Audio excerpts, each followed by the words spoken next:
Busquemos uma postura confortável no assento, de preferência apoiando as plantas dos pés no solo. Endireita a coluna para que a energia possa fluir e ser distribuída a todas as células, todos os órgãos do nosso corpo. Topo da cabeça para o alto, criando espaçamento entre as vértebras. Relaxe o corpo. Solte os ombros, solte a mão sobre as pernas, desenhe um leve sorriso para si mesmo, respirando adequadamente. Faça algumas respirações lentas e profundas. Este ambiente está saturado de energias positivas, de princípios curativos e renovadores. Inspire pelo nariz, lentamente, enchendo os pulmões de vitalidade e de luz, e exale pela boca, afastando as toxinas, eliminando os resíduos. A respiração alimenta. A respiração ajuda a acalmar o corpo, acalmar e organizar os pensamentos. Adentramos ao templo espírita, favorecidos pela vibração elevada deste ambiente de preces. É importante que nos desliguemos do mundo exterior, das preocupações que deixamos lá fora, para que o magnetismo venha nos favorecer. E nesse ambiente de acolhimento, onde os espíritos benfeitores nos transmitem os bons pensamentos e os fluidos capazes de restituir o equilíbrio, a saúde e a paz. Mergulhemos dentro de nós mesmos, encontrando Deus que nos criou e nos colocou no mundo para que possamos construir as bases sólidas de uma felicidade verdadeira, decorrente da compreensão do que seja a vida, daquilo que estamos fazendo na terra, aparando os excessos e desenvolvendo as virtudes do respeito, do amor, desenvolvendo o potencial, as habilidades, as competências, pelo esforço, na sabedoria e na inteligência. Elevemos o nosso pensamento às esferas mais altas, onde vive todos aqueles que já aprenderam a se adequar às leis divinas.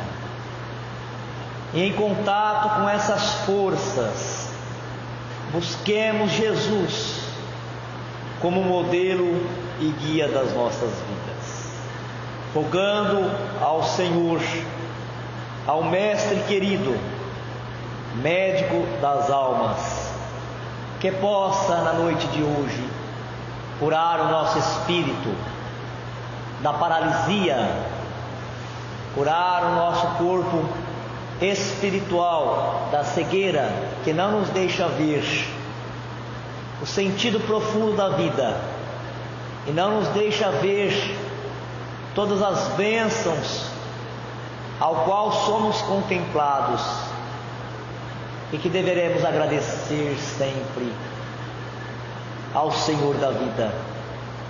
Que os seus raios sempre sagrados e santos, Senhor, nos alcance nessa noite, penetrando profundamente em nosso ser, levantando o nosso ânimo, despertando a nossa fé, e ao sairmos desta reunião de estudo, que possamos encontrar em seu Evangelho caminho que nos leve ao melhor aproveitamento desta encarnação. Instrumentos para nos relacionar bem dentro do lar, no ambiente de trabalho, para que possamos ser doadores onde quer que estejamos, procurando sempre aquela postura de que o que eu posso fazer pela cidade, o que eu posso fazer para o lugar onde eu esteja, procurando sempre seguir os seus passos, servir mais e esperar menos ser servido, porque na lei que vieste nos ensinar, é doando que recebemos, e é morrendo para as fantasias, para as ilusões que a materialidade oferece, que poderemos viver para a vida eterna. Permita que os espíritos superiores, nossos anjos da guarda, os guias e benfeitores, estejam aqui, formando um verdadeiro banquete, onde o alimento é todo espiritual, e que de alguma sorte pudermos ofertar, queremos doar o que de melhor nós temos, as nossas energias, os nossos fluidos, para que na mão dos assistentes, dos trabalhadores invisíveis desta casa, essa substância possa ser trabalhada, manipulada, plasmada na forma de remédio que alivia, que cura e que fortalece. E que a luz emitida por esse círculo de oração atraia as entidades doentes e sofredoras, que elas possam despertar na noite de hoje e subir para os mundos mais felizes, longe de todas as dores e de todas as misérias. É isso que nós desejamos, e por tudo que recebemos te agradecemos, Senhor. Muito obrigado, que assim seja. Graças a Deus. Boa noite a todos. Nós vamos dar continuidade ao estudo aprofundado de doutrina espírita. Esse material foi organizado pela Federação Espírita Brasileira. E terminamos, quarta-feira passada, uma série de roteiros que falavam das curas de Jesus. Hoje nós vamos começar uma série de outros roteiros que vão falar de fatos cotidianos. E Jesus, tendo participado, ele sempre aproveitava em qualquer circunstância para deixar um ensinamento que pudesse ser utilizado por qualquer homem e qualquer mulher, passasse pela terra, e depois migrasse para o mundo espiritual, tendo sempre a possibilidade de retornar para o plano físico e dar continuidade aos ensinamentos. Assim é que nós vamos progredindo, tanto como pessoa, como indivíduo, como agrupamentos, como comunidades, no coletivo. E hoje ele vai trazer o ensinamento, a importância da mulher, assim como a importância do homem. Nós temos os dois ícones, no Evangelho, que nos traz essa dualidade, mostrando que todos têm o seu valor. Na figura de José da Galileia, o grande personagem que passa desapercebido, quase ninguém fala de José da Galileia, mas foi um homem nobre, um espírito que encarnou-se com grandes valores, e somente José da Galileia poderia ter dado suporte para Maria e para Jesus desenvolver o trabalho que eles vieram desenvolver. E Maria, então, a gente nem tem o que falar, porque o próprio nome dela, aqui na terra, no plano físico e no plano espiritual, já nos dá a imagem e a sensação de acolhimento, de pureza. E é nesse sentido que o Espiritismo ensina a virgindade de Maria, que além do que a terra possa entender como virgindade, o Espiritismo ele extrapola isso, mostrando que a pureza de Maria está na alma dela, no sentimento, e só um espírito dessa magnitude, que para nós nem tenha vindo da própria terra, só pode ter vindo de outras regiões do espaço, poderia ter uma capacidade fluídica, energética, para acolher Jesus e também dar suporte ao trabalho evangelizador de Jesus, porque é isso que Jesus vem fazer na terra. Ele vem mostrar para a terra, para os espíritos que estavam ainda saindo de encarnações primitivas aqui, né? Estavam experimentando encarnações de prova e expiação, como é que vivem os espíritos puros, como é que vivem os espíritos que já estão adequados, já estão ajustados às leis de Deus, que fazem a vontade do Pai. E através do Evangelho que Jesus traz, esse conjunto de ensinamento, as almas que estão desviadas do caminho têm condições de retornar a Ele e encontrar a paz, a felicidade e a cura que nós estamos tanto procurando.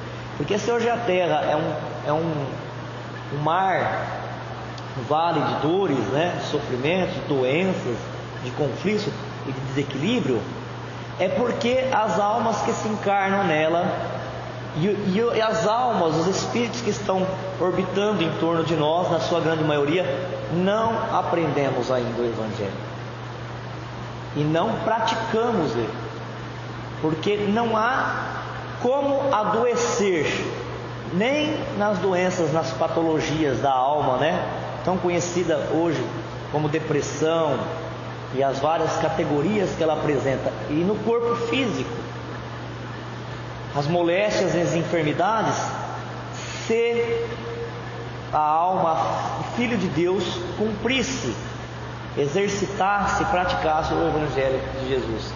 Então foi por muito amor, por muita misericórdia do Cristo, que Ele mesmo desce à terra e vem apresentar para nós esse conjunto de ensinamentos.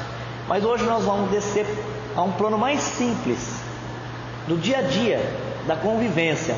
Então esse roteiro inteiro, que nós não vamos conseguir estudar, ele vai falar de 3 mulheres, de 3 personalidades do Evangelho. Maria, que por ser da Galileia de Magdala, quer dizer, da cidade de Magdala, nós aprendemos por tradição, né, passado de geração por geração, a chamá-la de Maria Madalena, ou Maria de Magdala. O pessoal fala que ela era uma prostituta, ela era uma pecadora, mas não há nenhum indício que ela era uma prostituta. Ela era uma mulher obsedada. Jesus a curou, tendo afastado dela 7 demônios, 7 espíritos muito endurecidos no mal, vingativos, né? E também esse roteiro vai falar de Marta e Maria. Marta e Maria eram irmãs. Essa Maria não é a Maria mãe de Jesus. Maria é um nome muito comum na Palestina. Então a gente às vezes está lendo lá uma parte na Bíblia, então a gente confunde um personagem com o outro, né? Como aqui no Brasil não temos assim, muitas pessoas que se chamam João, José, é um nome comum, né? O sobrenome da Silva, Souza, também é um nome comum. Então Maria também é um nome comum lá na Palestina. Essa Maria não é a mãe de Jesus, é a Maria, irmã de Marta, irmã de Lázaro. Lembra do personagem Lázaro que nós já estudamos? A qual Jesus ressuscitou? Antes da gente adentrar aqui ao texto evangélico, o que eu achei assim interessante é que durante a leitura que nós fizemos em casa, foi usado 2 vezes a palavra ressurreição. Fala de Jesus, que Jesus aparece a Maria de Magdala, né, a ex-pecadora, depois da sua ressurreição. E fala que Jesus ressuscitou Lázaro,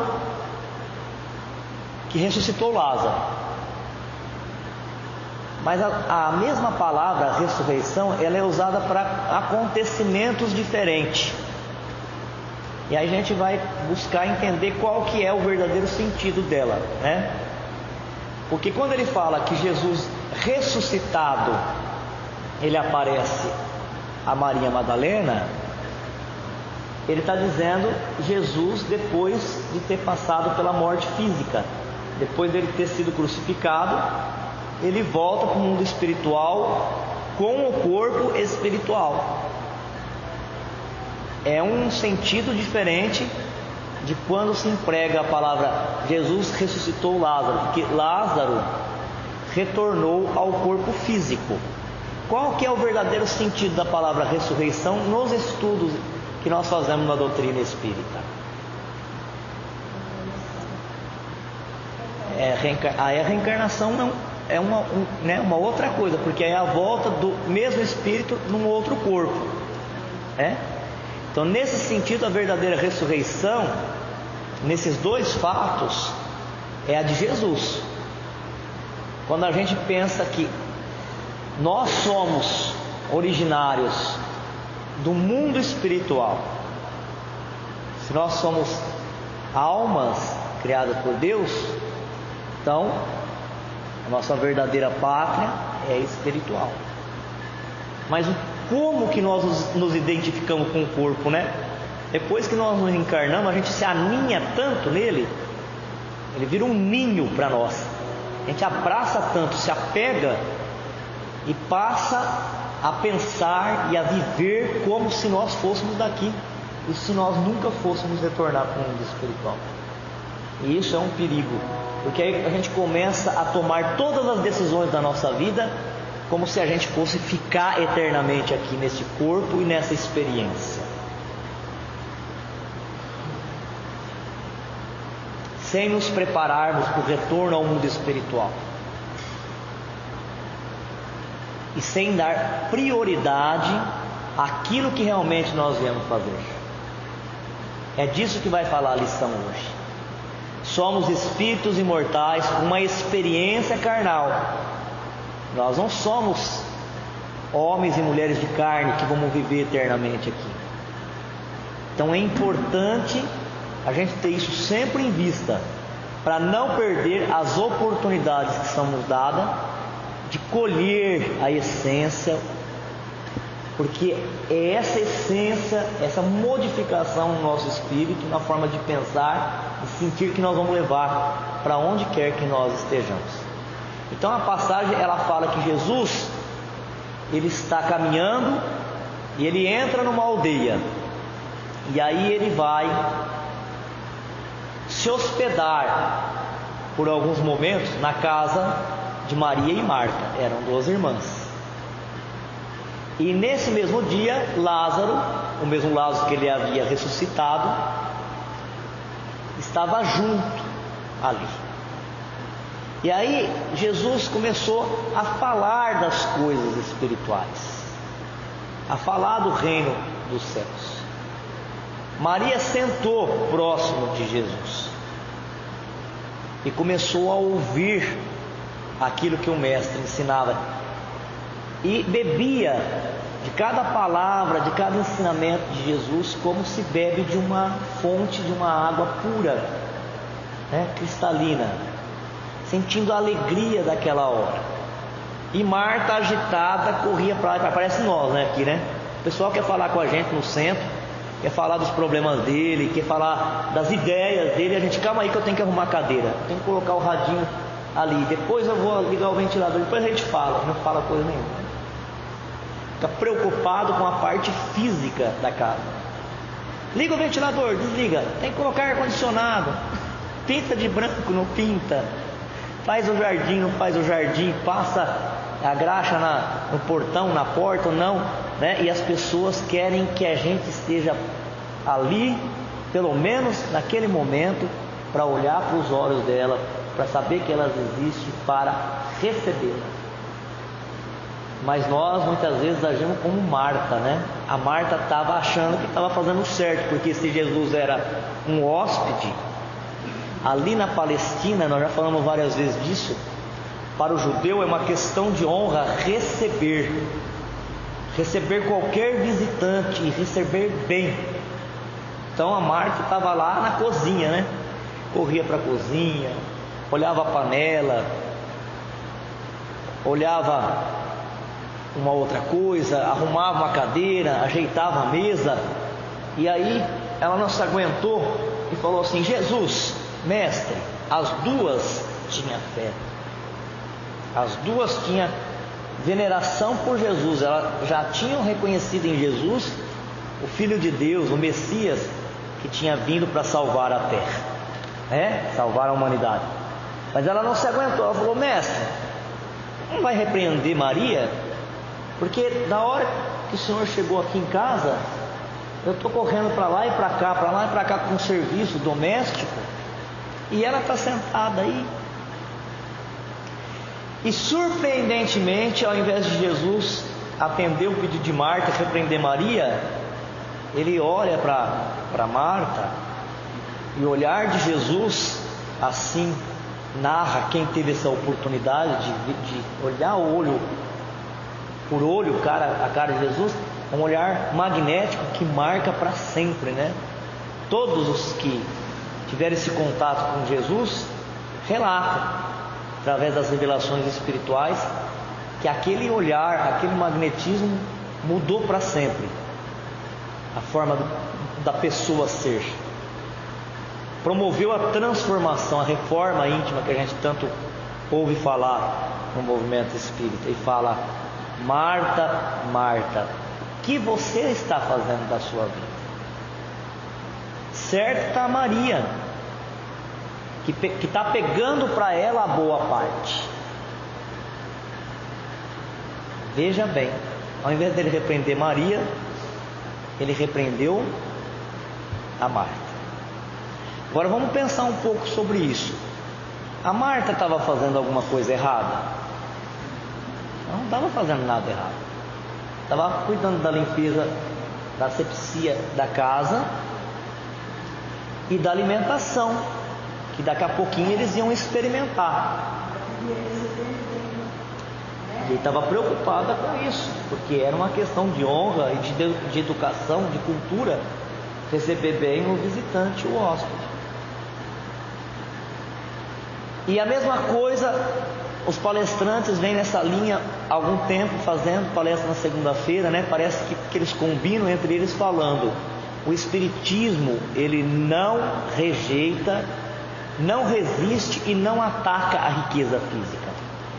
Quem compreendeu a doutrina espírita de verdade, ou o Evangelho de Jesus, nunca vai falar que é ruim ser rico, que não vai entrar no reino dos céus porque tem dinheiro, que não é legal a gente procurar um bom serviço, progredir no serviço. Não é nada disso. Muitas vezes nós ouvimos sim no Evangelho que ter riqueza, poder e beleza é uma tentação muito grande para a alma, e só os espíritos que já se prepararam em outras existências é que conseguem vir com uma delas, ou com as três, né, sem cair na luxúria, sem se perder na vaidade de ser poderoso e dominar, massacrar os irmãos que têm menos. É difícil, tem que ter equilíbrio para isso, né? Quantos empresários milionários que nós temos que conseguem ser assim equilibrados? Vamos contar. Tanto é que quando um se destaca, a gente só fala o nome dele, né? Ah, mas eu sei, conheço um, quem? Antônio Hermílio de Moraes. E quem que você conhece? Eu também conheço um, Antônio Hermílio de Moraes. Por quê? É difícil, né? O homem lá acordava cedo, se preocupava com as famílias ali, estava empregado. Quando ia tomar alguma decisão, fazer um remanejamento na empresa, e ele via como que aquilo ia afetar a vida do trabalhador lá, muito difícil quem tem responsabilidade para isso. A maioria pensa: como que eu vou fazer para minha empresa deixar de perder, e como que eu vou fazer para otimizar ela, para ela ganhar mais, não é? E quando consegue o lucro, gasta nos vícios da bebida, da alimentação desregrada, dos passeios exagerados, porque se a gente precisa descansar a mente e o corpo, porque o descanso também é lei, nós também devemos trabalhar, porque o trabalho também é lei. Então esse equilíbrio é muito difícil, mas nunca nós vamos ver um espírito superior, um espírito nobre falar, desprezar a vida material. Não é isso. Eu encarnei, eu tenho um corpo, eu tenho que cuidar dele. O corpo físico, ele é o templo sagrado onde Deus se manifesta. Tem que cuidar. Tem o lar, tem que cuidar do lar. Não é isso? Tem que cuidar do quintal. Ainda mais agora, com tantas doenças geradas pelo desequilíbrio ambiental, né? E multiplica caramujo, e tem mosquito da dengue, agora surto de escorpião. Tem que cuidar de tudo isso daí. E também da alimentação, preparar a alimentação. Quem é que vai viver sem alimentação? A questão aí não era o problema de estar fazendo o que a Marta estava fazendo. É a questão daquilo que a gente dá mais valor, daquilo que a gente prioriza. O que é mais importante para mim? O que é mais importante? Jesus está quanto tempo naquela casa? Quanto tempo um espírito da natureza de Jesus está encarnado aqui? Quantos Cristos nós tivemos depois daquele que passou pela terra? Nenhum. Então certo estava a Maria, que não perdeu a oportunidade. Nós estamos vivendo um tempo em que as pessoas não se organizam, elas não conseguem conversar, elas não conseguem mais ter tempo. É isso que fala o texto para a gente. Elas não conseguem se organizar para ter um tempo para mandar uma carta, um telefonema. Não conseguem. Eu conheço pessoas que têm mediunidade, que incorporam o espírito, e elas falam para mim que elas não têm tempo para vir um dia no centro desenvolver mediunidade, educar a mediunidade, e está sofrendo. Não tem tempo. Tem alguma coisa errada, não tem? Porque a gente aprende o seguinte, que se a pessoa encarna na Terra, a maioria, pelo menos, das encarnações, ela é programada lá no mundo espiritual. E nunca a pessoa programa sozinho a encarnação dela. Sempre uma família de espíritos preparados vão ver as condições que cada um de nós temos de vir e acertar, porque a gente nunca vem para uma coisa impossível. Se eu não tenho preparação para fazer uma coisa muito grande, ou para passar por uma dor que eu não consiga nessa dor tirar um aprendizado, eu não vou encarnar para aquilo. Deus não gosta do sofrimento. Ele põe em prova para a gente avançar, melhorar as nossas condições. E cada prova vencida, a gente está mais preparado e consegue executar missões e compromissos maiores. Então, se alguém encarna como médium, foi consentimento dele no mundo espiritual. Não é uma encarnação assim, ó, de um dia para o outro. Está lá no mundo espiritual, hoje você vai encarnar e vai ser médium. Não é isso. Tem cursos preparatórios lá.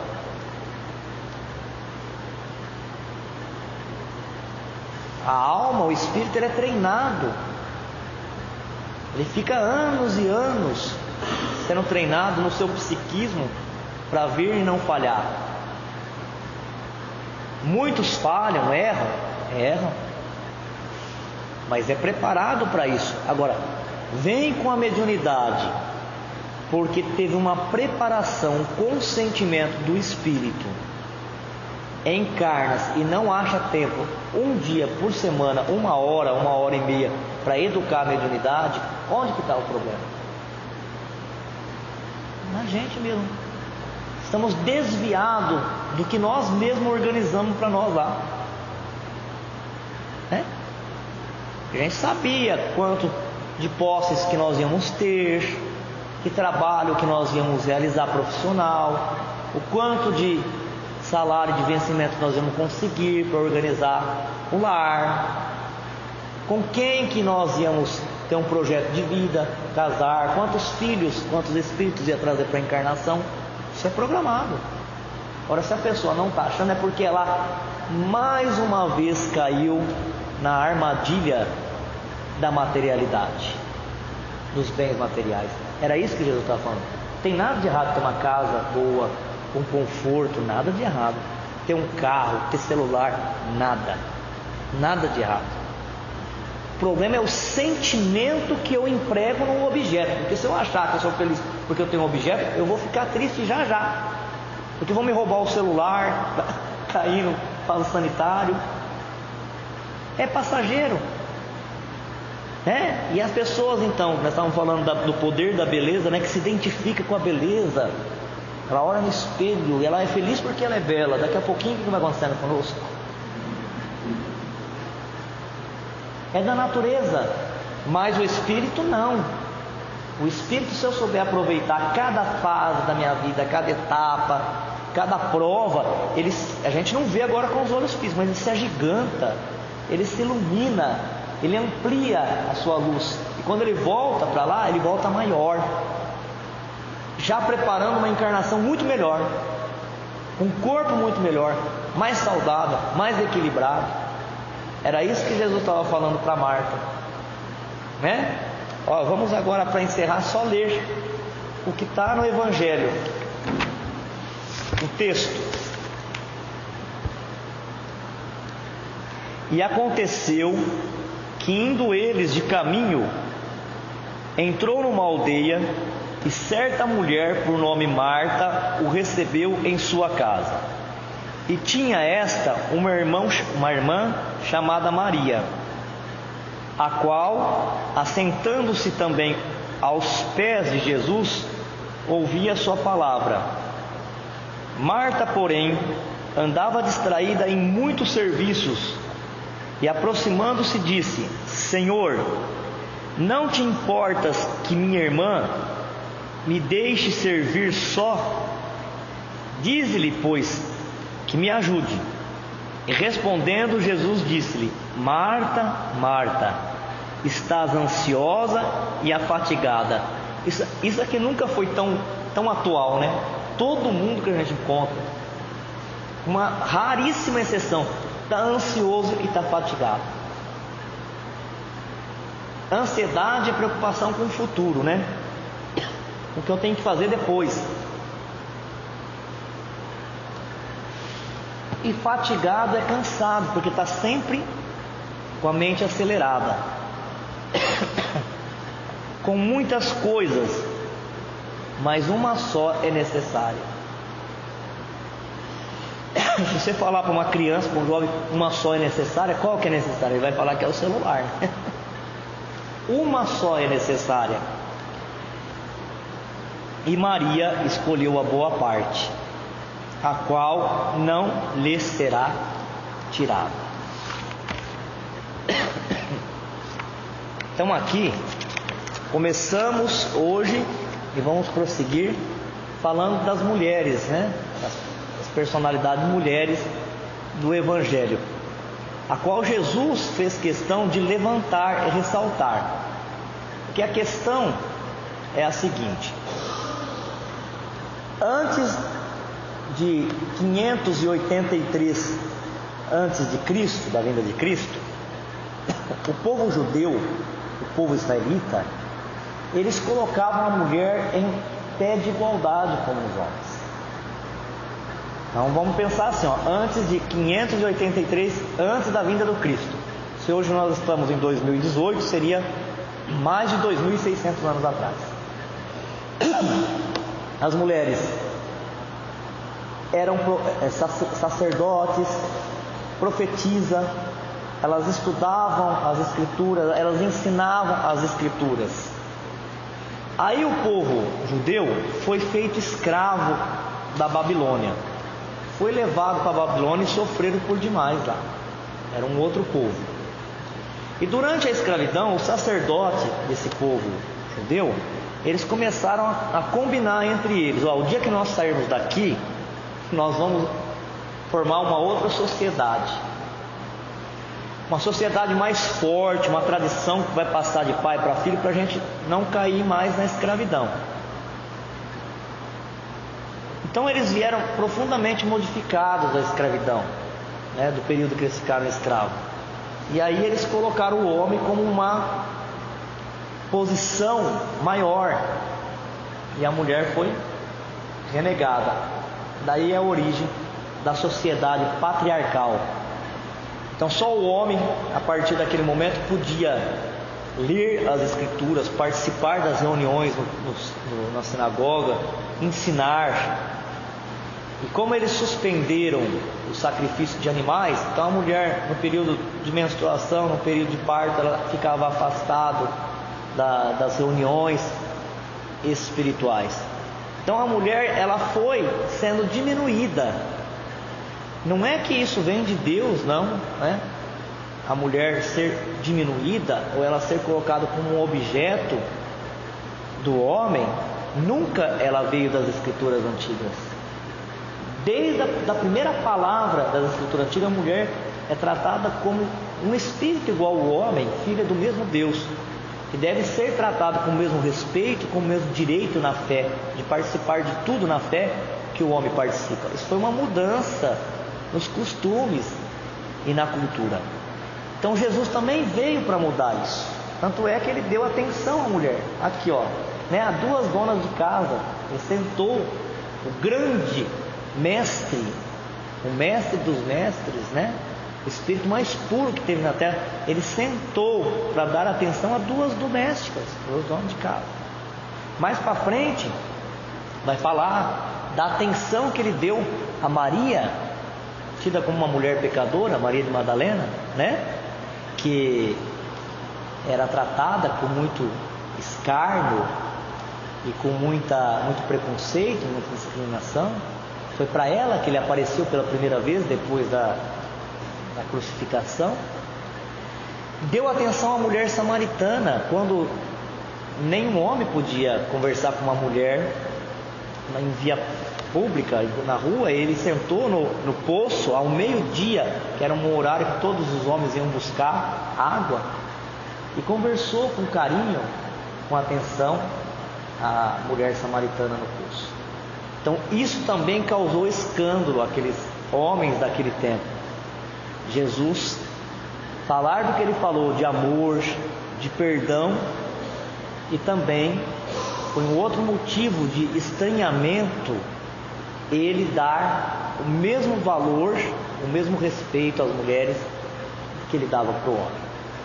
Então essa é a linha de pensamentos que nós vamos ter no decorrer de algumas quarta-feiras, quando a gente vai estudar as mulheres que foram destaque, né? Personagens do Novo